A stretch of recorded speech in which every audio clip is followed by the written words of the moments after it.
सूर्य की महादशा केवल 6 साल की होती है, परंतु ये 6 साल आपके जीवन की स्टेटस बदल सकता है। या तो आप सत्ता के करीब पहुंच सकते हैं या फिर आप अपना आत्मविश्वास भी खो सकते हैं। आज हम शास्त्र के आधार पर समझेंगे कि सूर्य की महादशा तब व्यक्ति को राज्य प्रदान देती है और तब व्यक्ति को संघर्ष में डाल सकती है। मैं ये जो भी जानकारी इस वीडियो में दे रहा हूँ, वो कोई मेरी व्यक्तिगत राय नहीं है, परंतु ये सारा विश्लेषण पराशरी सिद्धांत का अनुसरण करते हुए है।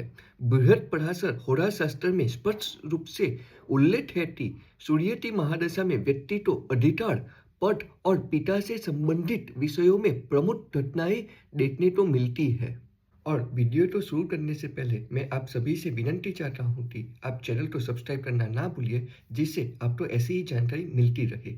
और यदि आपको अपनी कुंडली का विश्लेषण करना हो तो दिए हुए नंबर पर आप व्हाट्सएप भी कर सकते हैं। तो आइए शुरू करते हैं वीडियो को। विष्णु की दशा 9 ग्रह पर आधारित होती है, जो 120 वर्ष की होती है, जो नक्षत्र दशा है जिसमें प्रत्येक ग्रह की अपनी निश्चित अवधि होती है। वैसे तो पराशरी ज्योतिष में कई प्रकार की दशाएं का उल्लेख देखने को मिलता है, परंतु उनमें सबसे महत्वपूर्ण है विषमोत्तरी दशा, जिसमें 5 प्रकार की दशाएं और आती है, जो कि है महादशा, अंतर्दशा, प्रत्यंत दशा, सूक्ष्म दशा और प्राण दशा। और ये दशाएं कुल 120 साल की होती है, जो केतु से शुरू होती है। मतलब केतु की महादशा 7 वर्ष की होती है और वो बुध की महादशा तक जाती है। और सूर्य की महादशा 6 वर्ष की होती है, वो क्रम में तीसरी आती है। मतलब पहले केतु की, फिर शुक्र की और तीसरी सूर्य की महादशा होती है। तो आइए अब हम शुरू करते हैं कि हम फलादेश कैसे कर सकते हैं सूर्य की महादशा का। यदि जन्म के समय सूर्य अपनी मूल त्रिकोण राशि में हो, अपनी स्व राशि में हो या उच्चती राशि में हो या फिर केंद्र या त्रिकोण में विराजमान हो, तो वो उत्तम फल देते हैं। यदि सूर्य 11th हाउस यानी 11वें भाव में विराजमान हो या फिर नवम या दसम भाव से युति में हो, तो भी वो उत्तम फल देते हैं। और नवमांश और दशमांश में मतलब दूसरे वर्गों की कुंडलियों में भी यदि वो सूर्य बलवान हो तो व्यक्ति को अच्छे परिणाम देते हैं। जैसे व्यक्ति को राज्य सम्मान प्राप्त होता है, धन और वैभव की प्राप्ति होती है, उच्च पद और सरकार में पद प्रतिष्ठा भी मिल सकती है और व्यक्ति को संतान सुख भी मिलता है और व्यक्ति को अपने व्यक्तित्व में बदलाव आता है और संघर्ष के बाद सफलता प्राप्त होती है। अब सबसे महत्वपूर्ण बात होती है कि सूर्य कब टस देता है। तो यदि सूर्य 6, 8 या 12 भाव में विराजमान, यदि वो नीच हो, राहु और केतु से ग्रसित हो या फिर पाप कर्करी योग में विराजमान हो, तो व्यक्ति को कष्ट या फिर संघर्ष करना पड़ सकता है। इसमें फलादेश होता है कि उस व्यक्ति को धन हानि हो सकती है, सरकारी दंड मिल सकता है, बदनामी का डर भी होता है, पिता से कष्ट या पिता को कष्ट होता है, मानसिक तनाव बढ़ सकता है और स्वास्थ्य की समस्या उत्पन्न हो सकती है और व्यक्ति को अपने आत्मविश्वास में कमी उत्पन्न होती है।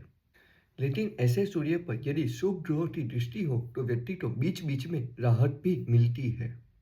परंतु इसमें ट्विस्ट ये है कि यदि सूर्य 6, 8, 12 में विराजमान हो परंतु वो विपरीत राज्यों का निर्माण करते हो, तो व्यक्ति को फलादेश बदल जाता है। मतलब व्यक्ति को संघर्ष नहीं परंतु उनको सफलता प्राप्त होती है। परंतु महादशा के शुरुआती वर्षों में ग्रह अपनी मूल प्रकृति का फल देते हैं। पिछले वर्षों में वो अपने भाव और योग के आधारित फल देते हैं और महादशा के अंतिम वर्षों में वो अपने संचित कर्मों के फल देते हैं। परंतु व्यक्ति को एक बात देखनी चाहिए कि आपका रत्न कुंडली में सूर्य केंद्र या त्रिकोण में विराजमान हो, स्व राशि या मूल त्रिकोण में विराजमान हो, परंतु वो नवमांश या दशमांश कुंडली में 6, 8, 12 में विराजमान हो या फिर वो नीचता हो जाए, तो व्यक्ति को फल में कमी उत्पन्न होती है। क्योंकि असली ताकत नवमांश से देखी जाती है। क्योंकि यदि रत्न कुंडली में आपका ग्रह मजबूत विराजमान हो परंतु वो नवमांश या दशमांश में जाके कमजोर हो जाए, तो व्यक्ति को